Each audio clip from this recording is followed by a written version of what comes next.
Alguma vez você já sentiu um chamado profundo? Uma convicção que ecoa no âmago da sua alma? Uma certeza de que você foi feito para algo maior, para um propósito que transcende o cotidiano? Muitas vezes, esse chamado vem diretamente de Deus. Um convite para participar da sua grandiosa obra no mundo. Mas o que acontece quando a resposta a esse chamado não é um tapete vermelho de aceitação, mas sim um caminho árduo, marcado pela rejeição e pela incompreensão? Hoje, vamos mergulhar nas profundezas de Isaías capítulo 6 e Provérbios capítulo 29 para descobrir como a nossa disposição, a rejeição que enfrentamos e a nossa fidelidade se entrelaçam na jornada da fé. Imagine a cena descrita em Isaías capítulo 6. O profeta tem uma visão avassaladora da santidade de Deus. Ele vê o Senhor assentado sobre um alto e sublime trono, e as abas de suas vestes enchem o templo. Serafins clamam uns aos outros: Santo, Santo, Santo é o Senhor dos exércitos. Toda a terra está cheia da sua glória. Diante dessa majestade, Isaías se sente completamente indigno. Um homem de lábios impuros, no meio de um povo de lábios impuros. Mas Deus não o rejeita. Pelo contrário, Ele o purifica. Um serafim toca seus lábios com uma brasa viva tirada do altar, e seu pecado é removido. É nesse exato momento, após ser purificado e transformado pela graça, que Isaías ouve a voz do Senhor perguntando: A quem enviarei? E quem há de ir por nós? Pense no peso dessa pergunta. Deus, o Criador do universo, está procurando um mensageiro, e a resposta de Isaías é imediata, visceral e sem hesitação. Eis-me aqui, envia-me a mim. Essa não é uma resposta calculada ou baseada em um plano de carreira. É a rendição total de um coração que foi tocado pela santidade e pela misericórdia de Deus.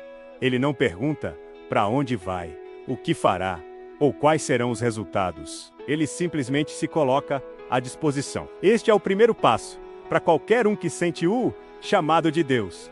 Uma disposição incondicional, um coração que diz sim, antes mesmo de conhecer todos os detalhes da missão. Mas o que vem depois desse sim fervoroso é talvez a parte mais desafiadora da história. Deus dá a Isaías a sua missão, e ela é surpreendente. Ele diz: Vai e dize a este povo: Ouvi, ouvi e não entendais, e vede, vede, mas não percebais. Em outras palavras, a missão de Isaías era pregar para um povo que endureceria o coração, que ouviria sem compreender e veria sem perceber. O resultado de seu ministério não seria conversão em massa, aplausos ou reconhecimento.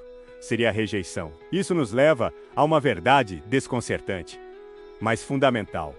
O sucesso aos olhos de Deus não é medido pela aceitação do mundo. Deus não chamou Isaías para ser popular, mas para ser fiel. Ele o chamou para entregar uma mensagem, independentemente de como ela seria recebida. Quantas vezes nós medimos nosso valor ou o sucesso de nossa caminhada pela aprovação dos outros? Quantas vezes desanimamos porque nossa mensagem de fé, nossos valores e nossas convicções são ridicularizados ou ignorados? A história de Isaías nos ensina que a nossa principal responsabilidade não é controlar a reação das pessoas, mas sim manter a nossa fidelidade à mensagem que fomos chamados a viver e a proclamar. A fidelidade em meio à rejeição é um dos maiores testemunhos que podemos dar. É a prova de que nossa motivação não está no aplauso humano, mas na aprovação divina. É aqui que a sabedoria de Provérbios, capítulo 29,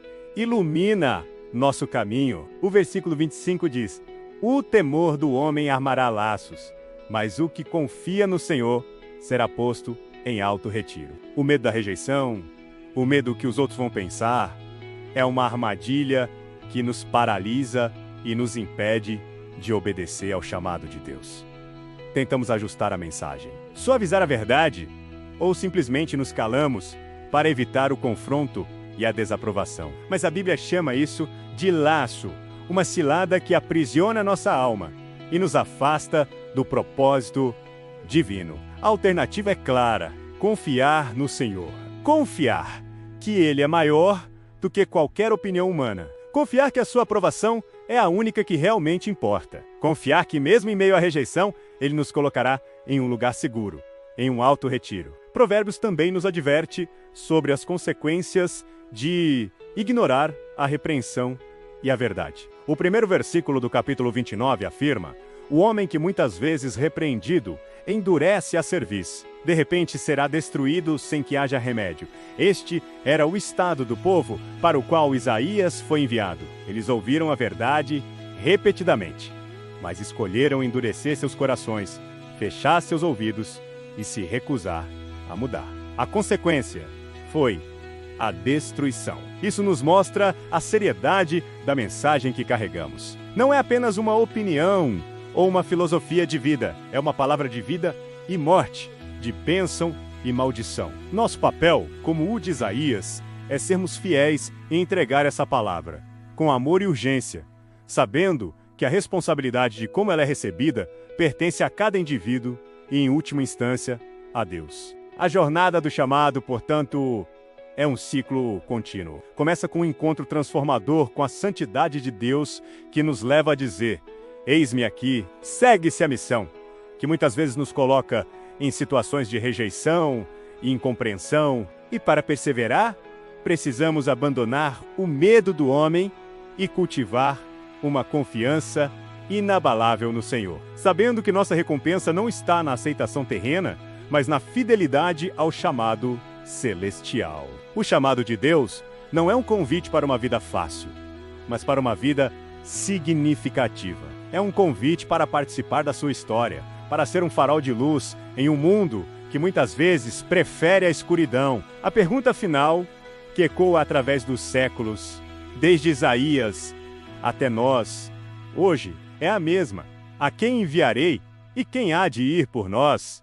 Como você responderá a esse chamado em sua própria vida? Você está disposto a dizer: eis-me aqui, envia-me a mim, mesmo que o caminho seja difícil e a aceitação não seja garantida? Pense nisso. Obrigado por nos acompanhar nessa reflexão profunda. Se esta mensagem tocou seu coração, não se esqueça de curtir, compartilhar e se inscrever no canal para mais conteúdos que fortalecem a nossa fé. Que Deus te abençoe em sua jornada. Você já falou com Deus hoje?